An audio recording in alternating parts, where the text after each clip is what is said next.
Good evening. We welcome you to our regular City Council meeting. We'll begin with the electronic statement to begin our meeting.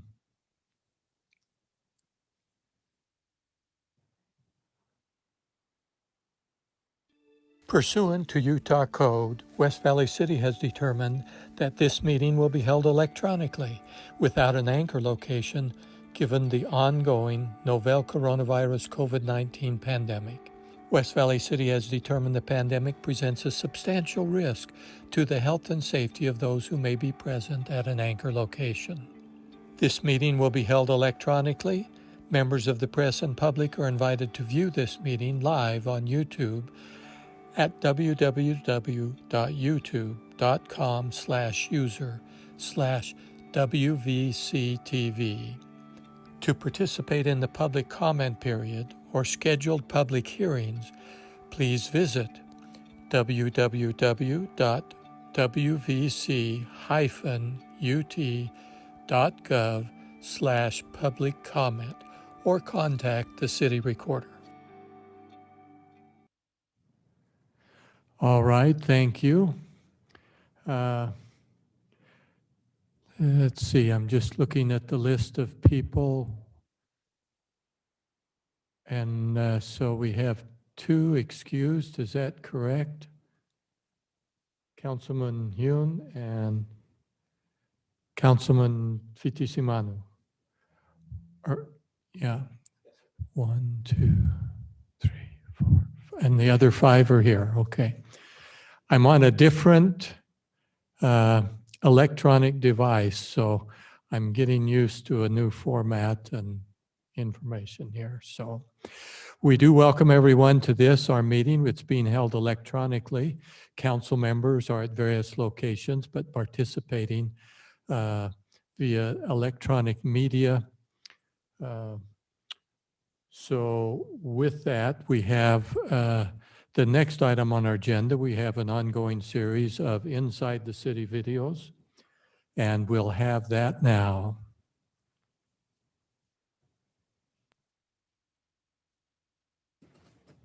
The number one cause of preventable death after injury is bleeding. You can be trained to have the confidence to safely save a life when bleeding occurs. The Stop the Bleed course is a comprehensive accredited course from the American College of Surgeons. The initial goal of this class was to increase survival from an active shooter or other mass casualty event. The course has evolved to teach how to stop bleeding from any cause. Stop the Bleed course teaches you how to recognize life-threatening bleeding and how to take the appropriate steps to stop that bleed. Stopping any bleed comes down to putting compression on the wound. This is a hands-on course in how to properly manage a wound by using pressure, packing, and tourniquets. When do you use a tourniquet? When the bleeding does not stop with primary pressure. When in doubt, use a tourniquet to stop that bleeding. So now we're going to demonstrate on how to place a tourniquet. You would put it around the wound, staying 2 to 3 inches above that wound. Remember, do not place this on a joint. Tighten down the tourniquet as much as possible. Once that is done, secure the tourniquet and you take the wand and wind it until your bleeding has stopped. You will then secure this wand in this placeholder provided, either up or down. From there, you will now check the bleeding and you will check for a pulse. If you have no more bleeding, no more pulse, your tourniquet is placed properly. Tourniquets hurt when applied correctly. It is compacting and squeezing everything. Do not loosen it. It's working. We teach about wound packing, where we create compression with gauze or anything else that's handy, like a t-shirt. We're going to now discuss on how to pack a wound. When you go to pack a wound, number one thing, apply direct pressure.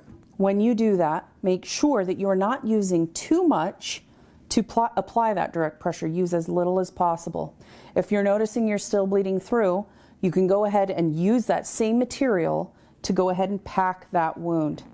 You will put as much of that gauze into that wound as it will fit until there is no more putting anything into that wound, and then continue to hold direct pressure. West Valley City is offering this class in conjunction with their hands-only CPR class. There is no cost for you to attend this important class. In cooperation with Jordan Valley West, we have put together the Stop the Bleed kits that participants will receive upon completion of course as long as supplies last.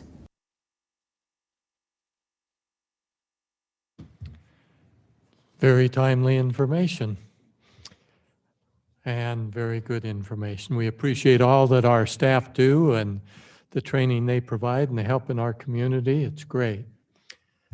With that, we now move to the next item, which is the approval of minutes from March 2nd. So a motion on the minutes.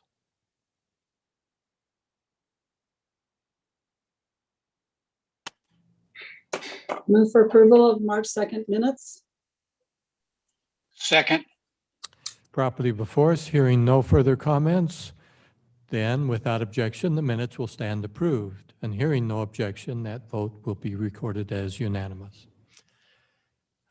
Next, we have our comment period. Nicole, how many do we have online for comment period? Hi, Mayor. We have one person signed up for the general comment period, and then we do have a person signed up for the public hearing. The first person is Jim Visock. Go ahead. Good evening, Mayor. Good evening, Mayor. I guess you can hear me. Yes. Okay, yeah, my internet's been going in and out, off and on. Recently, I joined West Valley Family Fitness Center, and I was kind of surprised that their senior age is 62.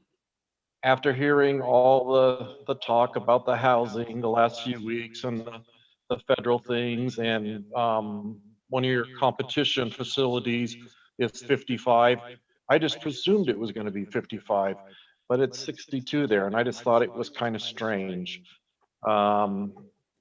I'd like to know why.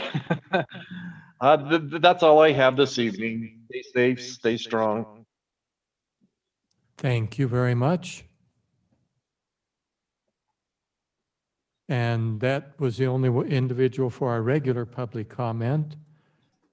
So we'll close that and go to our city manager.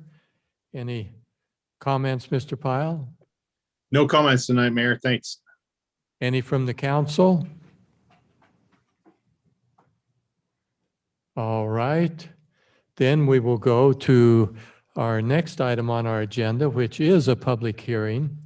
This is on application GPZ-1 2021 filed by Alex Winder, a general plan change. In this, we will consider as well, or possibly consider ordinance 21-09, ordinance 21-10, and resolution 2135. And so this is changing some property located at 5718 West, 3500 South. And just getting all my stuff lined up here. So this is property located just off of 5600 West, behind the shopping center area there on the west side between that and the Bangerter Highway. Mountain View. Excuse me, Mountain View Corridor, thank you. And it's currently, let's see, zoned C2, or no, yeah. And they want to change that to allow a little different mix on what is going in there. There were some limitations on warehouse and balance of it office, and this would allow them to change that. There are some development agreement plans to require certain things, but this property is proposed to change then on the general plan. from commercial office and office educational to light manufacturing, and then to change the 5.35 acres from C2 to light industrial. So that is an introduction to it. If the council wants to add any clarifying comments to that, they can.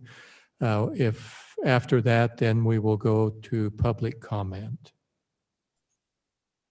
Hearing no further comments added. And by the way, Mr. Pyle, that always includes you. I say council, but you're always included in that. Okay. So with that, I think I heard that there was one person online. And so Nicole, would you bring that individual on, or however many there are? Yes, Mayor. So we have the applicant, Alex Winder, and then it looks like Jim Visock would also like to comment after Mr. Winder is done. All right. First, Mr. Winder, I guess, is coming on. You ready?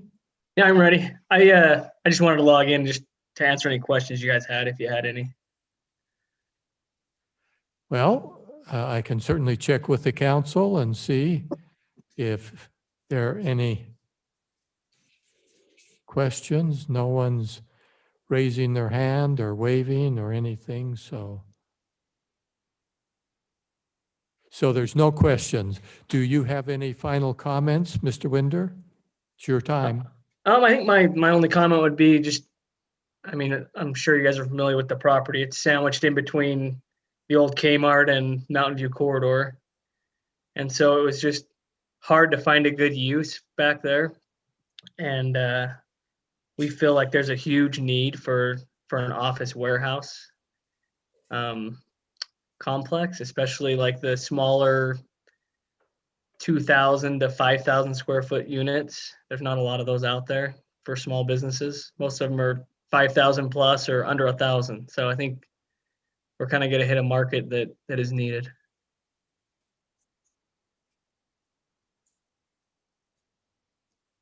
Does that conclude your remarks? Yep, that's all I have to say. Okay, thank you. Next, we'll bring on Mr. Visock. Good evening again, Mayor. I think this would be a great use for this area. It'd be a lot better than dirt and weeds.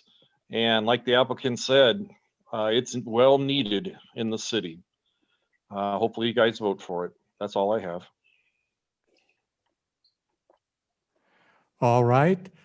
That concludes the public comment portion, so we'll close that and bring it back to the council.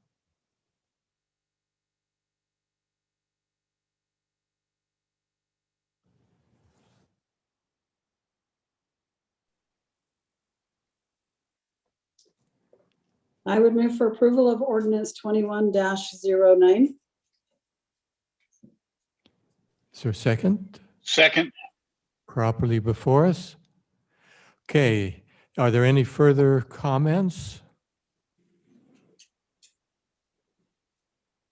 Okay, I shared, I think, my comments in study meeting that, and so won't reiterate those here.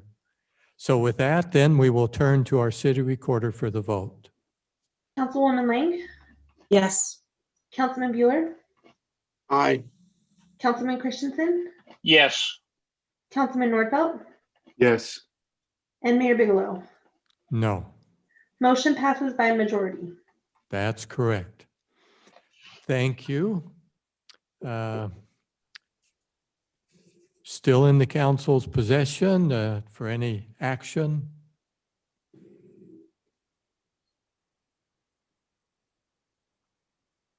Move for approval of ordinance 21-10. Second. Hearing no further comment, we'll go to our city recorder for the vote. Councilman Nordfelt, Yes. Councilman Christensen, Yes. Councilman Bueller, Aye. Councilwoman Lang, Yes. and Mayor Bigelow. No, Motion passes by majority. thank you. Next, Move for approval of resolution 21-35. Second. Properly before us. Hearing no further comments, to our city recorder for the vote. Councilwoman Lang, Yes. Councilman Bueller, Aye. Councilman Christensen, Yes. Councilman Nordfelt, Yes.